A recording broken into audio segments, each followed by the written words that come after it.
Saludos a todos y bienvenidos a su espacio Sigua Digital. Mi nombre es Eric Fortunato y conmigo están Carlos Ramírez. Y Pamela Frías.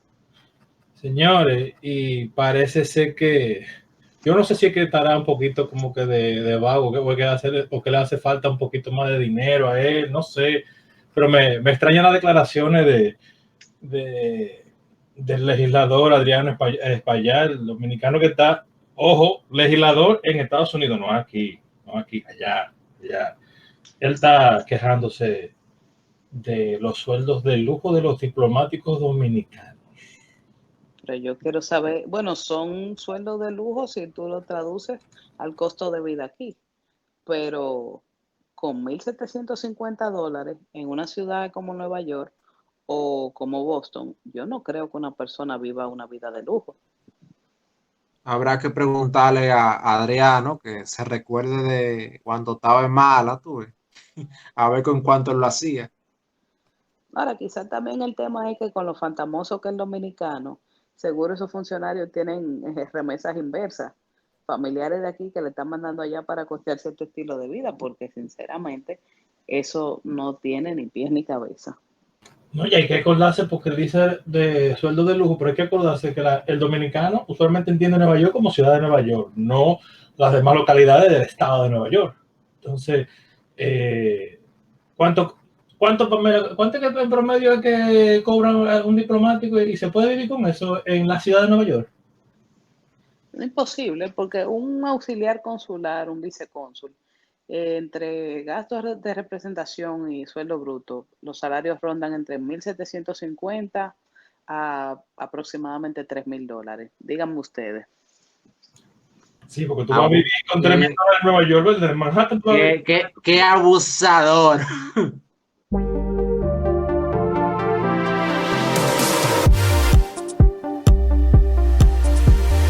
Saludos a todos y bienvenidos a República 21.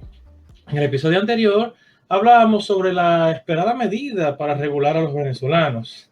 En esta ocasión, como hemos escuchado y leído, y hay un reperpero con la extradición que se hizo a Argenis Contreras y si Jean Alain lo pidió o no. Yo creo que es bueno que nosotros sepamos cómo es eso de que tú mandas a pedir a alguien a otro país para que rinda cuenta aquí en la justicia dominicana. ¿Qué tú opinas, Pamela? Bueno, vamos primero a definirle a nuestros oyentes lo que es la extradición.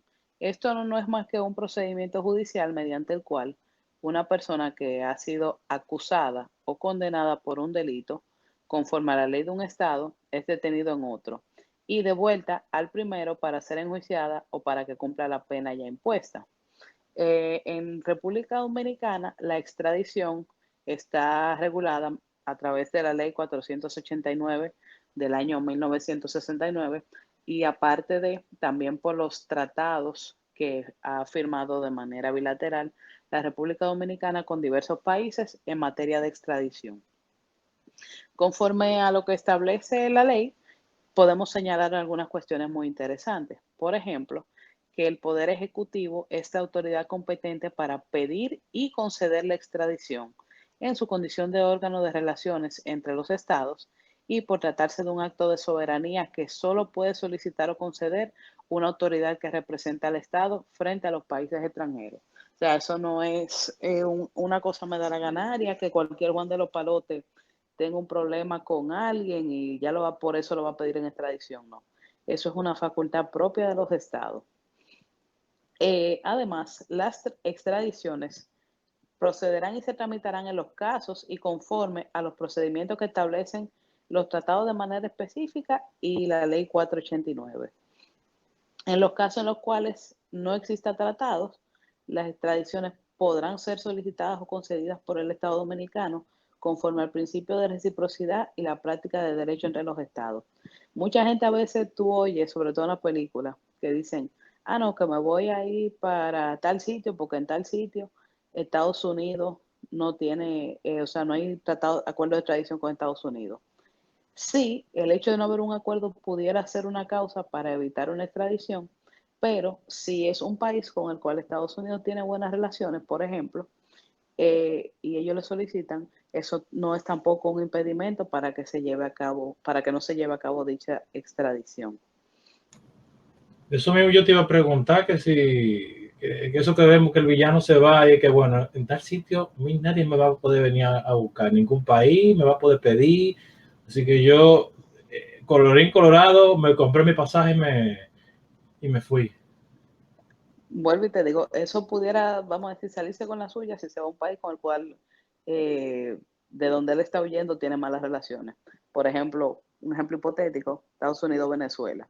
Yo no sé si tienen actualmente vigente algún acuerdo de extradición, pero asumiendo que no lo tengan y una persona comete un delito en Estados Unidos y se va para Venezuela, difícilmente el gobierno de Maduro va a querer congraciarse con Estados Unidos y que entregándole en extradición, a menos que sea por una cuestión de lesa humanidad, terrorismo, algo de verdad con mucho peso que creo que por más loco que sea Nicolás Maduro, no creo que él vaya a negarse a extraditar a una persona que haya cometido un acto terrorista, pero no sorprendería. En los convenios de extradición que ha suscrito el Estado Dominicano con otros estados, cuando se concede la extradición de un nacional, en principio no se le aplicará una pena mayor a la establecida en el país, que al momento de la aplicación de esa ley era de 30 años. Con la ley de terrorismo se sube a 40 años. La extradición de un extranjero tiene también sus limitaciones. Esta no podrá concederse en ciertos casos muy puntuales, por ejemplo, en casos de delitos políticos, por hechos que no estén calificados como infracciones sancionadas por la ley penal dominicana. Por ejemplo, si aquí, como ocurre por ejemplo en Nigeria, en Arabia Saudita, en ciertos países eh, de mayoría musulmana, donde la homosexualidad es considerada un delito con penas de cárcel y hasta con ejecución, como eso no es considerado un delito en República Dominicana, eso no sería un motivo para ellos poder solicitar a una persona en extradición que se encuentre en la República Dominicana. Tampoco aplican las infracciones exclusivamente militares, aquellas que sean porque una persona se haya acogido al derecho de asilo político, o cuando se trate de una infracción contra la religión o un crimen de opinión. O sea, esos crímenes así tan subjetivos de tipo político, que yo no estoy de acuerdo contigo, que yo soy de otra religión, no van a poder servir como fundamento para tú extraditar a una persona. Tampoco lo será cuando la acción pública está prescrita de acuerdo con la legislación vigente, tanto del país requiriente como por la legislación dominicana.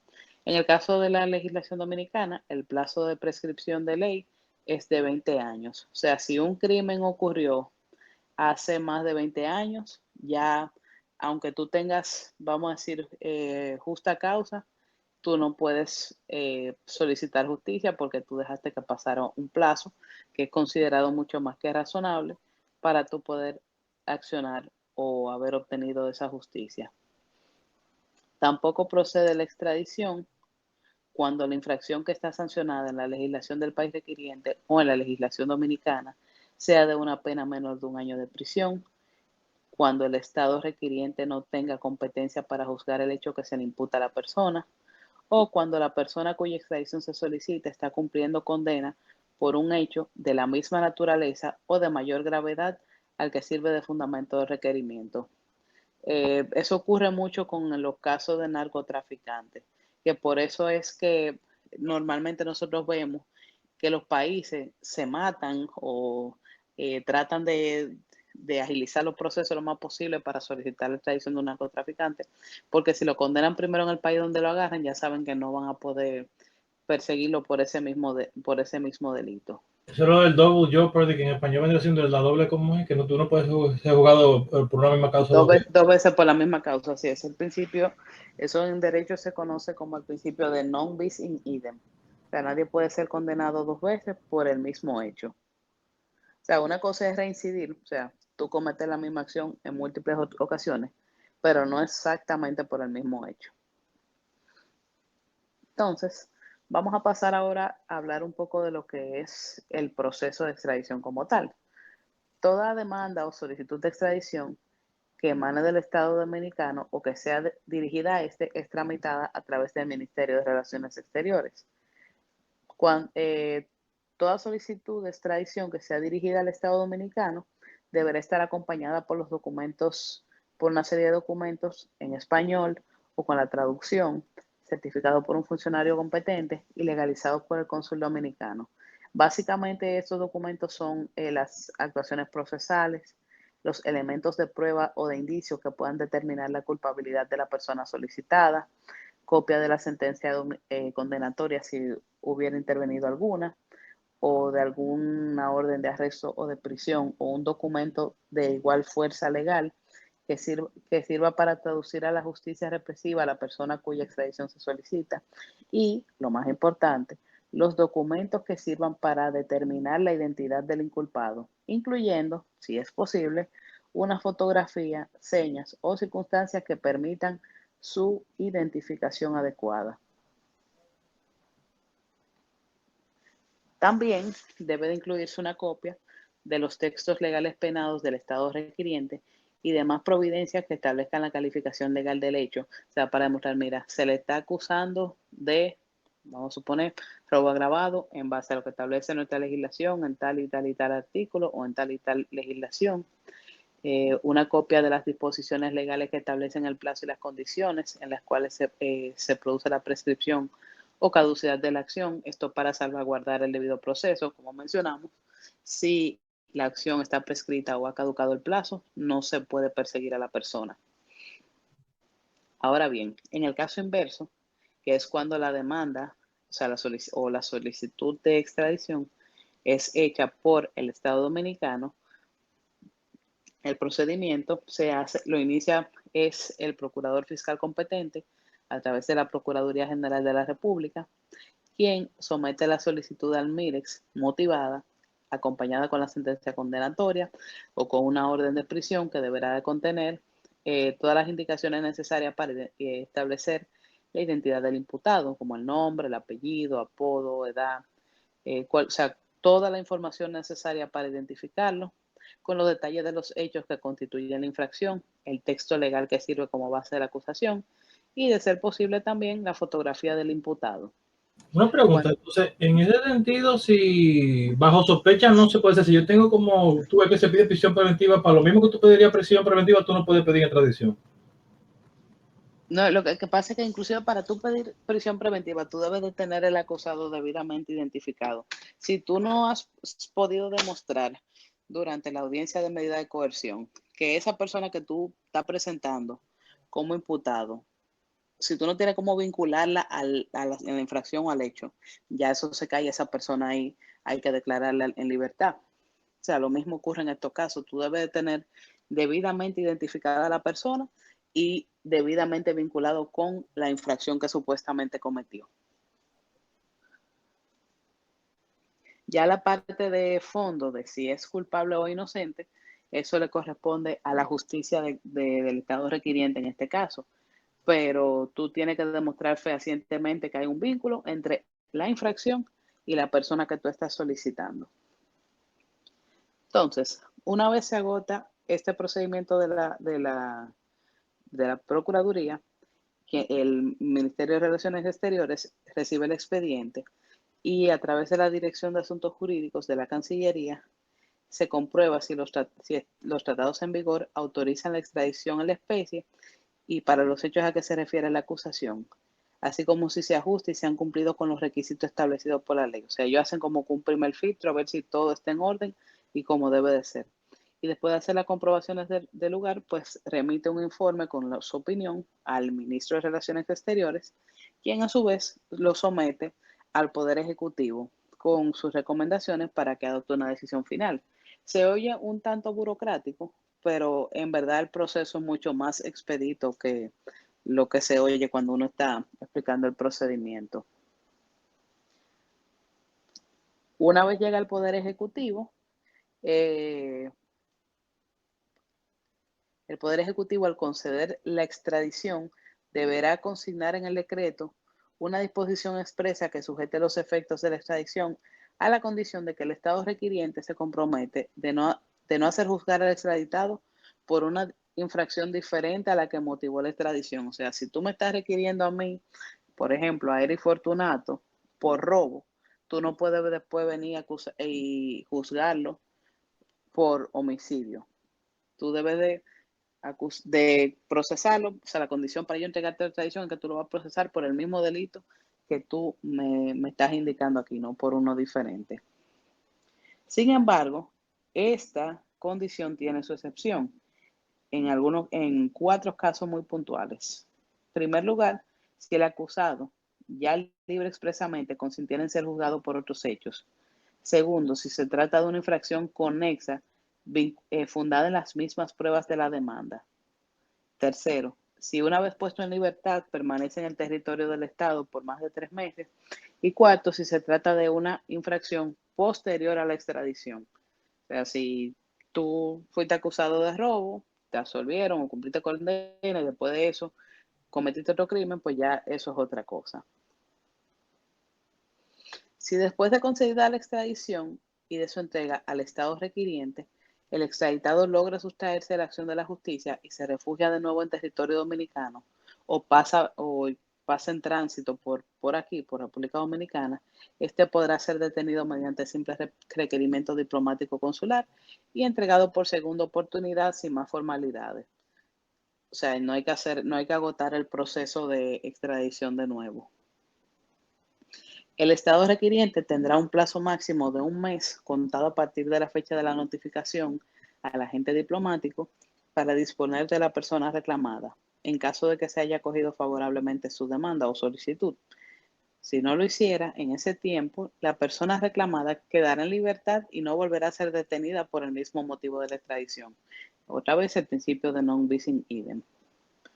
Toda persona arrestada en virtud de una solicitud de extradición podrá solicitar su libertad condicional bajo fianza en las mismas condiciones y con el mismo procedimiento como si el delito imputado hubiera sido cometido en República Dominicana.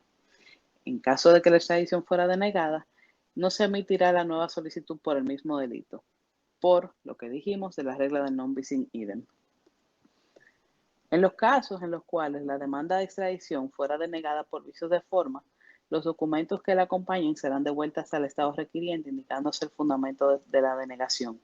En este caso, podrá renovar la solicitud instruida, correspondiendo al Estado dominicano apreciar la conveniencia y oportunidad de la detención del inculpado durante el proceso. Recuérdense que puede estar detenido de manera preventiva, pero aún hasta la prisión preventiva tiene un plazo.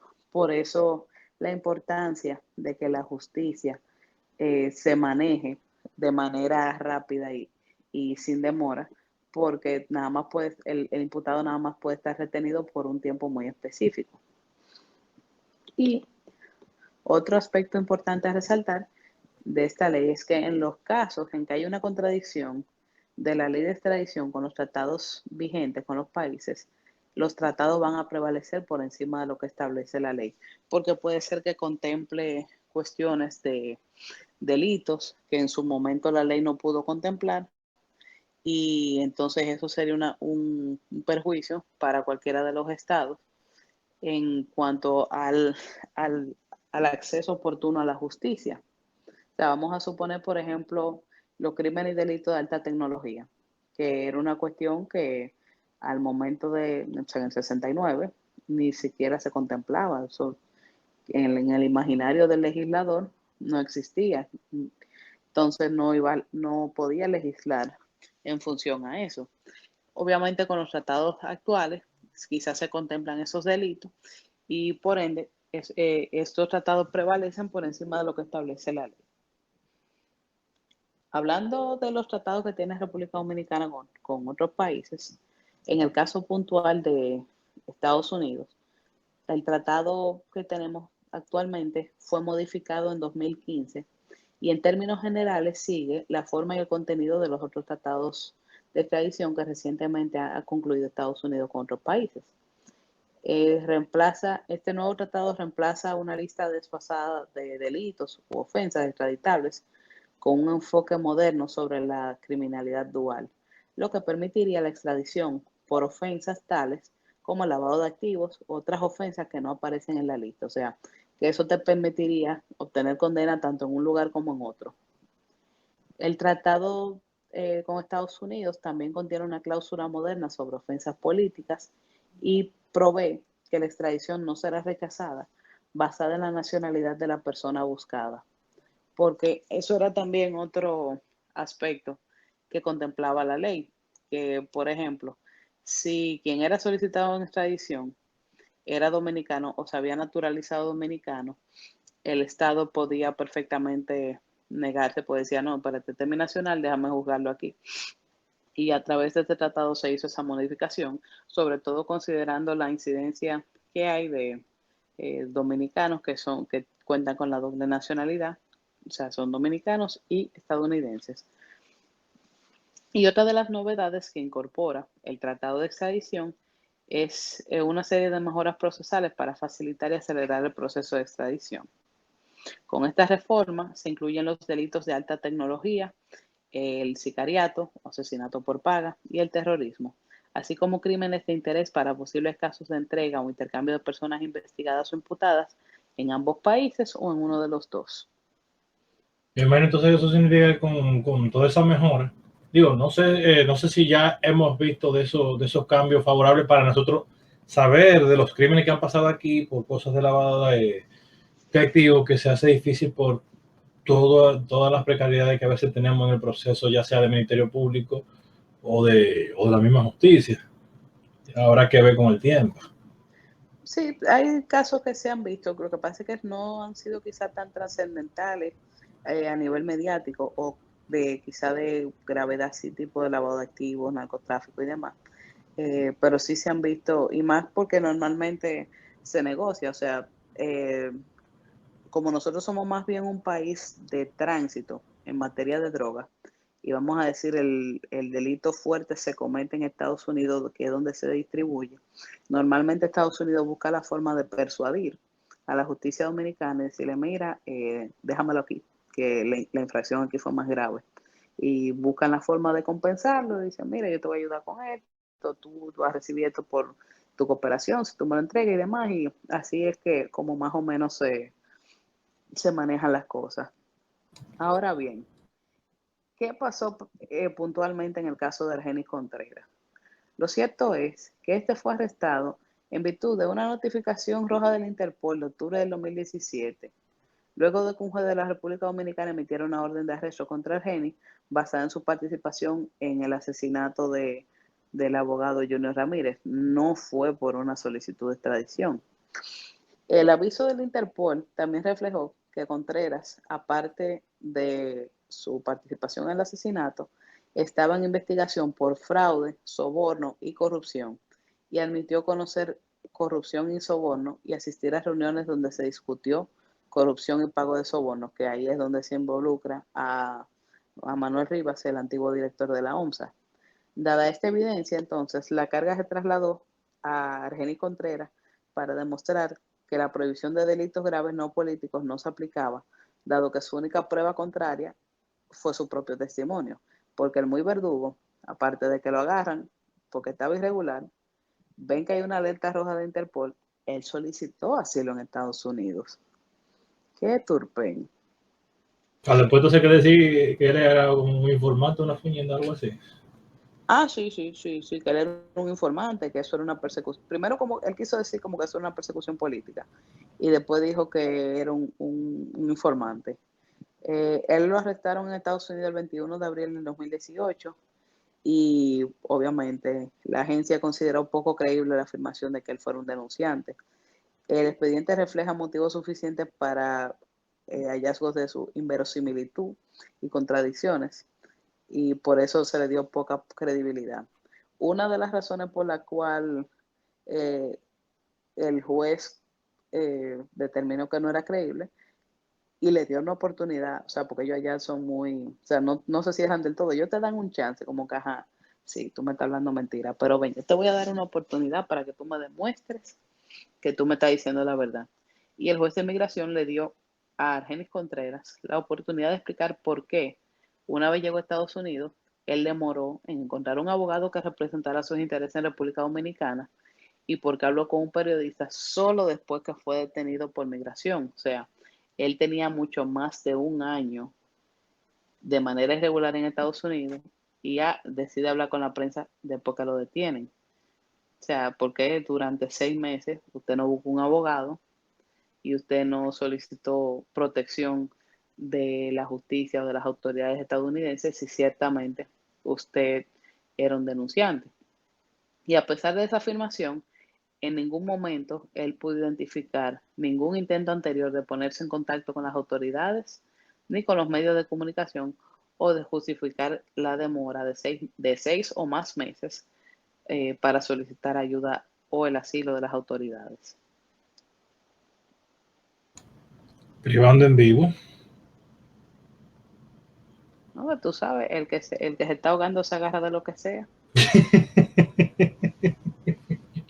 Vamos a ver que se va a agarrar aquí con todo lo que le están tirando encima a la Procuraduría. Bueno.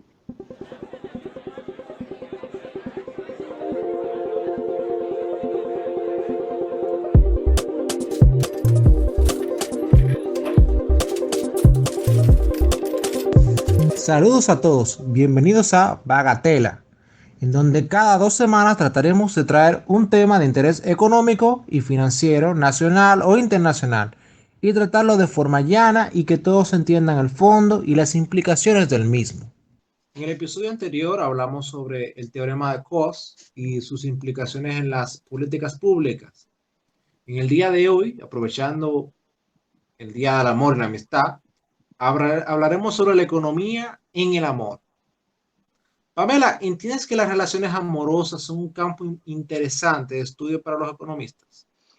Yo entiendo que sí, porque, por ejemplo, las relaciones amorosas implican una serie de cuestiones como riesgo-beneficio, inversiones, pérdidas y demás, que creo que serían puntos de interés para los economistas. Sí, sin lugar a dudas, realmente, quizá para sorpresa de muchos, es un campo tan importante como los demás, ya que las relaciones de consumo, inversión y ahorro son afectadas por nuestros vínculos con los demás, e incluso la percepción del riesgo. Como todos sabemos, mañana se va a consumir más simplemente por ser San Valentín. En otro domingo normal, quizá la gente no consumiera tanto. Eso para que vengan un ejemplo claro de que sí realmente tiene importancia. Algunos economistas analizan las relaciones íntimas en términos de mercado. Un mercado donde la mujer sería el oferente o quien vende y el hombre el comprador o quien demanda.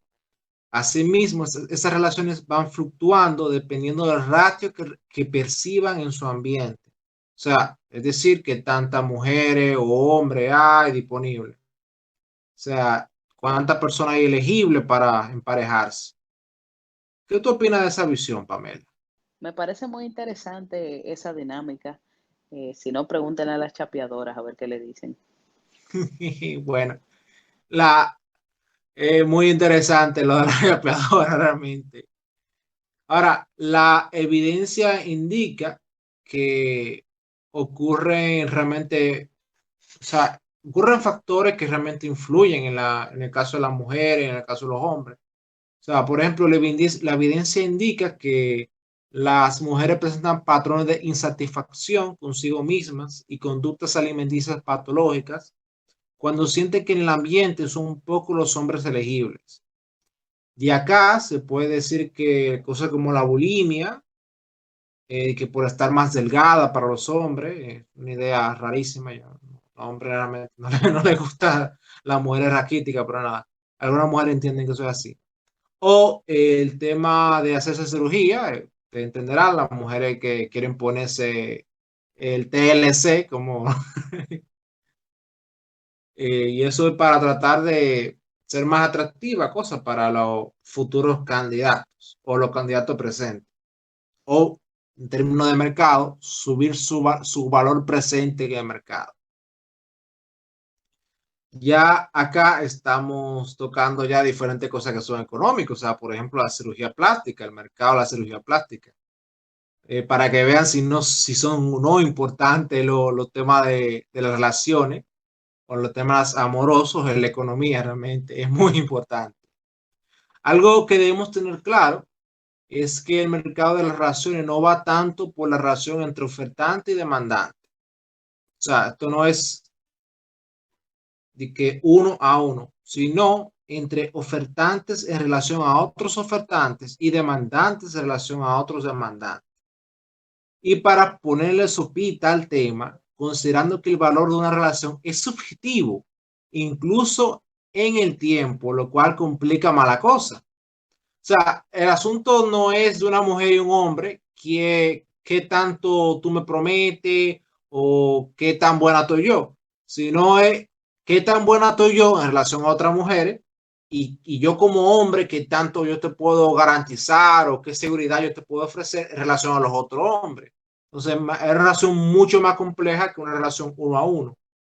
Por eso que, según el contexto, puede cambiar las valoraciones respecto a estar con una persona o no. Y incluso la idea de que tú tengas una relación puede cambiar en el tiempo. O sea, te vas a encontrar mucha gente que dice, no, yo lo que quiero es un mangue para un rato, para no un mes. Y hay gente que no, que hay gente que lo que está buscando es una pareja para formar familia. Entonces, ahí vemos que los valores, el tipo de, incluso el tipo de persona, la misma persona va a buscar una persona, una característica que él entiende que tengan de valor diferente. Y estamos hablando de la misma persona. Ya si vamos de persona en persona es mucho más complicada la relación. Lo más interesante es que diferente del análisis económico, en donde el dinero, sin importar quién lo haya usado antes, que tú sigue teniendo el valor en el mercado, esto no pasa con el sexo o con las relaciones. O sea, si tú tienes 100 pesos, si lo usó una gente para comprar aguacate, o si lo usó un político, o si alguien lo donó, al final es dinero, o sea, al final tú puedes comprar bienes y servicios con eso, no importa. Ahora, con el sexo o con las relaciones no es igual, porque sí importa las parejas previas que tenía la persona de distinta manera. Por ejemplo, el hombre que ha tenido varias relaciones se le percibe como experimentado o más maduro, por lo tanto el valor a los ojos de las mujeres es incluso más alto, estando todos los demás factores constantes. O sea, como el supuesto ceteris paribus. O sea, si un hombre sigue ganando lo mismo, sigue viviendo en el mismo sitio, sigue andando a pie, por el hecho de tener pareja, ya su valor aumenta. Para que vean qué interesante.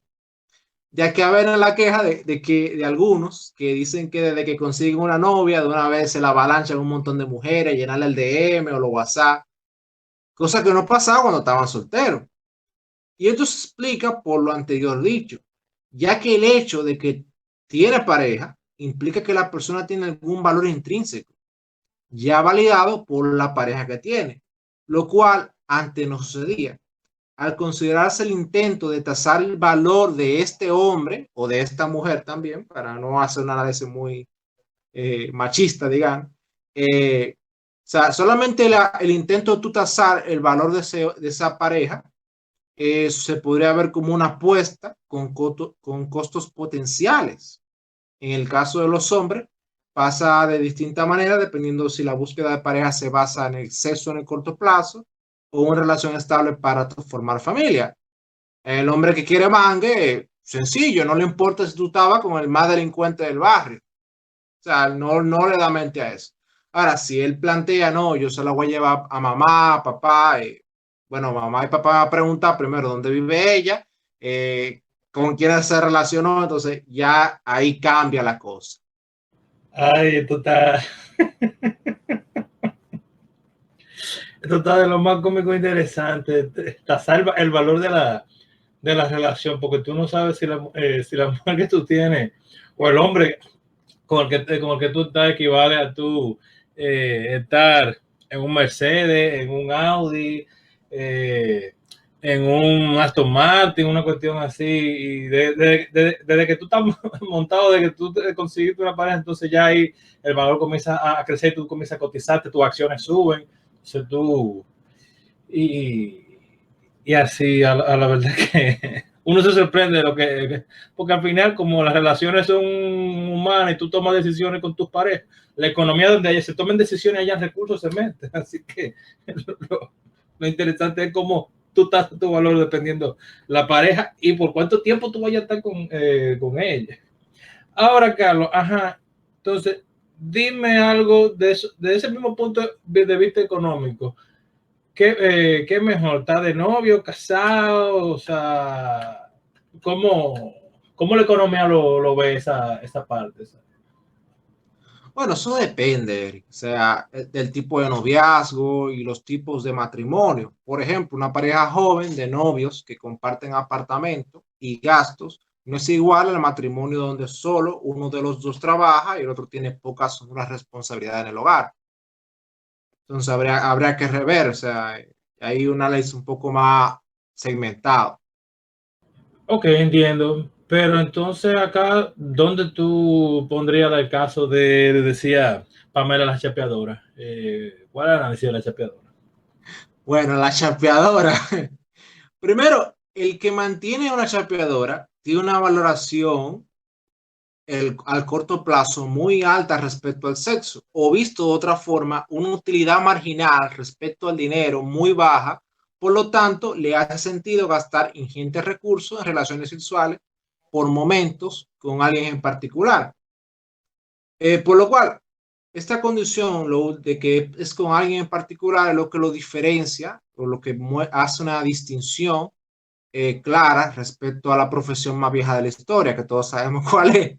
Ahora, desde la perspectiva de la mujer, tomando en cuenta unos fines distintos a los comúnmente entendidos de una familia tradicional, esta es una relación muy eficiente, ya que obtiene ingentes recursos económicos o una seguridad financiera muy alta, solo comparable con un matrimonio, sin la inversión en tiempo o recursos no económicos que exige un matrimonio, sin hablar del bajísimo coste de transacción. O sea, una chapeadora buscarse a otro sugar daddy le es súper económico. Ahora, una mujer divorciada, recién divorciada, buscarse a otra pareja para volverse a casar es mucho más complicado. En el caso de la chapeadora, realmente en este tema particular, está realmente económicamente hablando, van bateando. Yo no estoy llamando a nadie a meterse a chapeo, por si acaso. Ahora, No, ya yo iba a cogerlo de consejo, eso yo, ok. Ser chapeadora sale más factible. claro, para quien valora una familia estable y relaciones basadas en la equidad, este tipo de relaciones sería la peor opción disponible en el mercado de relaciones. Sí, lo que yo diría es que esto se parece al caso, claro está, no es lo mismo tú hablar de casa, que son cosas, a personas, pero esto está muy similar a que se te hace más barato, tú estás alquilado, que te mueves después al sitio que tú quieres, a tú tener que invertir en una casa, pero tiene sus beneficios, tú tener tu casa propia, si hay una situación X donde se fue todo al carajo, así mismo como tú tener tu familia estable como tú bien planteas. Carlos, siguiendo con el análisis económico de las relaciones, ¿cómo evalúas cada una? Bueno, vamos a empezar por parte. Lo primero que habría que segmentar, o sea, si hablamos de noviazgo, existen varios que los podemos clasificar de la siguiente manera. Existen novios visitantes, es decir, que no viven juntos y comparten su tiempo fuera de los hogares o visitando el hogar de la otra pareja. Están los novios cohabitantes, que son los que comparten hogar o habitación o están hospedados donde su pareja. Y existen las relaciones a distancia, o como mucha gente le dicen, felices a los cuatro, que son los que no pueden verse frecuentemente por limitaciones espaciales. De estos tres, el más eficiente son los cohabitantes en equidad, ya que obtienen una economía de escala compartiendo gastos y en términos de frecuencia son los que obtienen más intimidad sin perturbar su agenda de vida. Los visitantes son el segundo, siempre y cuando estén dentro de un intervalo, lo frecuente que se ve, la intensidad de sus encuentros. Aquí hay que hacer una salvedad, hay una excepción. La excepción acá sería los que entran dentro del rango de la gente que son melosa y muy melcochoso y que celebran los meses y que todo una la gente que usted ve regalando de que mensual y que celebrando los meses, esa Esos son, gente, ese tipo de noviazgo no es el más caro que incluso vivir, incluso las relaciones de distancia. o sea, los intensos son Sí, relaciones mucho más costosas entonces, básicamente. sí. Oye, y que no se vean tan frecuentes, podría ser que el costo asociado por encuentro con una baja frecuencia es lo que lo que se refiere a intimidad. O sea, si de una gente que son intensos, o sea, que celebran los meses y y viven regalándose a cada rato, puede ser que el costo de ellos encontrarse sea mayor que la gente que vive lejos. Escucha cómo es la cosa. Y la eficiencia entonces del encuentro, refiriéndonos a la intimidad, sea todavía más peor. O sea, una cosa, por lo cual se entendería lo fugaces que son estas relaciones de la gente intensa, porque realmente económicamente e íntimamente no funciona. Y por eso yo me recuerdo de una compañera del colegio que ella era súper intensa, o sea, celebraban primero la semana que estamos juntos, después los meses. Oye, cuando el pana llegaba al año, sentía que tenía 12 años con ella. Entonces, así no se puede. Es que eso está Así muy no, fuerte. así no se puede. Eso explota los cuartos, ¿verdad? O puede haber un amor económicamente viable por ahí. No, no. Ahí esa es la relación más costosa y más ineficiente. Ese tipo dentro de los noviazgos que son visitantes son los más costosos, incluso en algunos casos más que las relaciones de distancia. Ahora, hablando de relaciones a distancia, es la más ineficiente, considerando que cada encuentro conlleva modificar significativamente la agenda para tener que durar horas de carretera o viajar en avión, por lo cual, si esta no evoluciona rápido a un matrimonio o relación cohabitante, se vuelven insostenibles por sus costos económicos y no económicos. O sea que hay que buscar un punto, o sea, hay que buscar un punto intermedio y evitar a los intensos, básicamente. Esa es tu recomendación, Carlos. Sí, y si usted va a tener una relación a distancia, si los planes no son de uno mudarse donde el otro rápidamente, suelte eso. Entonces, veamos ahora dónde tú dejas la economía de los matrimonios. Bueno, los matrimonios ya es un caso mucho más interesante. Y bueno, no solamente los matrimonios, también tenemos que analizar las uniones libres. Es importante señalar que la diferencia entre unión libre y noviazgo cohabitante es algo parecido a lo del contrato trabajador temporal y el indefinido. Pueden darse distintas situaciones que llevan a un noviazgo cohabitante, pero es la decisión de llevar una relación a largo plazo o de forma indefinida sin incurrir en los costos de transacción asociados al matrimonio, lo que lleva a la unión libre.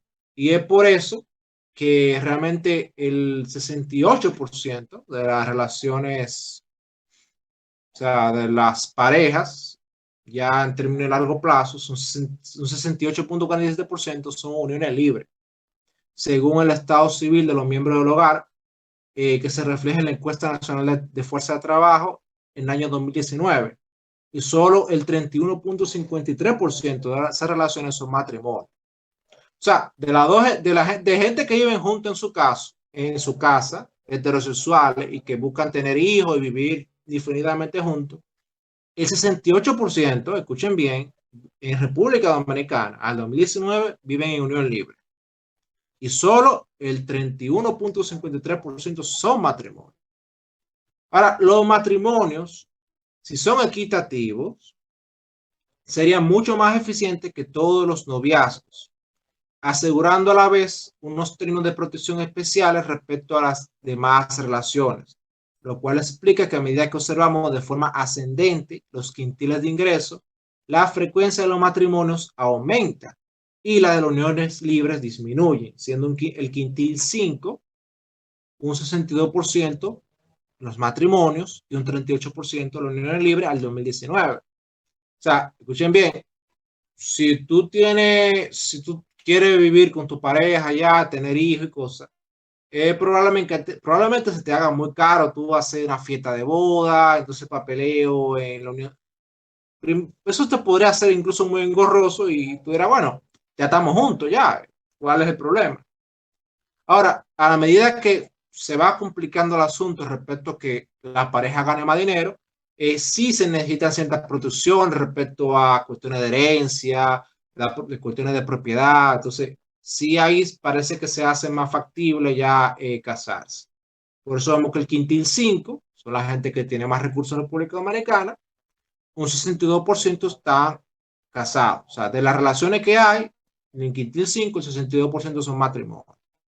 En el 2019 podemos ver la evolución de las relaciones a medida que evoluciona el quintil a que pertenecen. Como anteriormente dije, evitando los costos de transacción, las parejas se refugian en las uniones libres, ya que vemos que en el primer quintil de las relaciones de pareja a largo plazo, el 85% son uniones libres.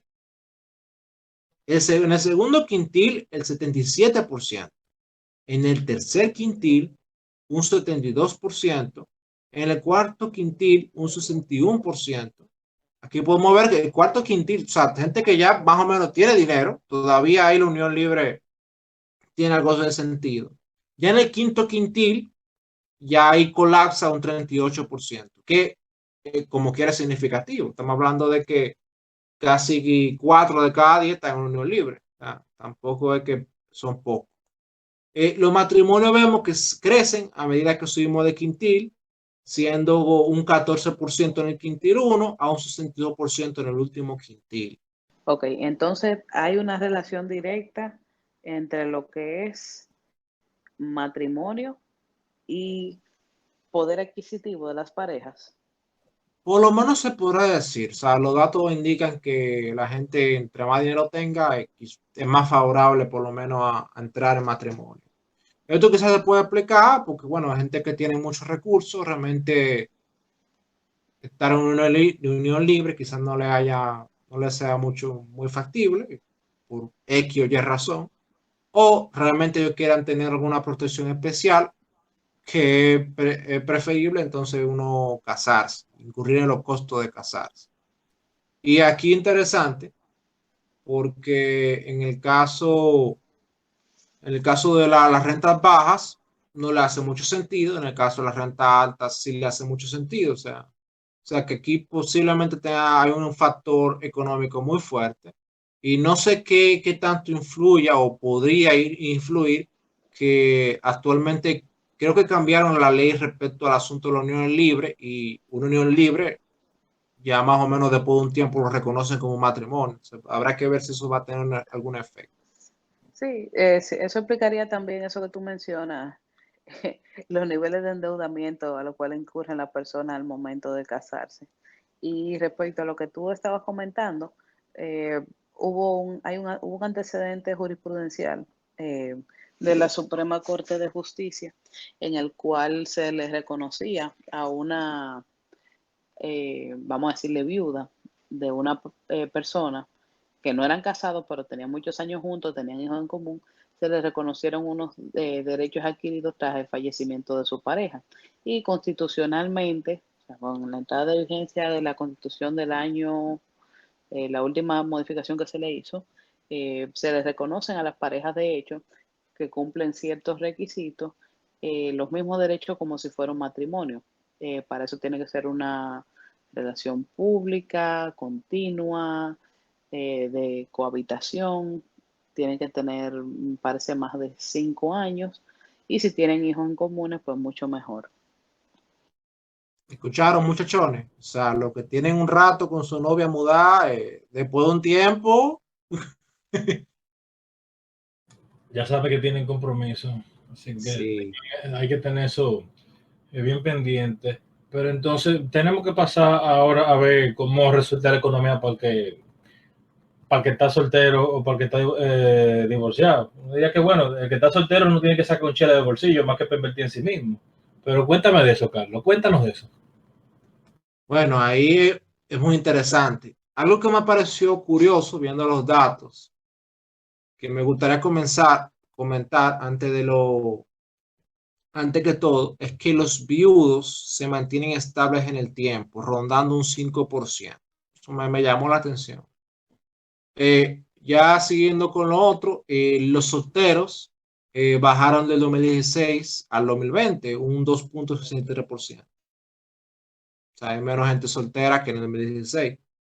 Vamos a ver ahora con el 2020 cómo va a cambiar eso. O sea, con ¿Habrá los datos influido la que pandemia en eso? habrá que ver. Ahora en los tiempos. Por lo menos los datos preliminares, lo que hay son del primer trimestre, o sea que todavía no se ve reflejado realmente fuertemente la pandemia. O sea, no sabemos Ahora, cómo fue el amor en tiempos de COVID. sí. Ahora, los divorciados, conjuntamente con los separados, son más que los casados. Es también un dato muy interesante. O sea, la gente que está divorciada y la gente que está separada actualmente son mucho más que la gente que está en unión libre y casada. O sea, y siendo lo del quintil 5, la mayoría divorciados. O sea, de la gente que tiene recursos económicos aquí, la mayoría son divorciados, un 56% en el 2019. Wow.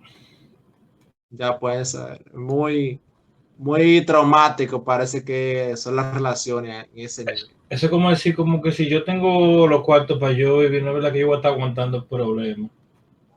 Podría ser, habrá que analizarlo un chin más.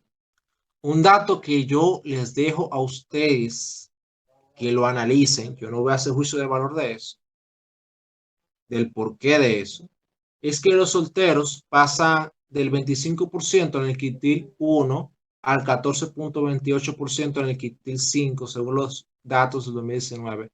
Yo se lo dejo a ustedes y al público, a los oyentes, que analicen qué significa eso. Yo no voy a hacer juicio de valor respecto a eso.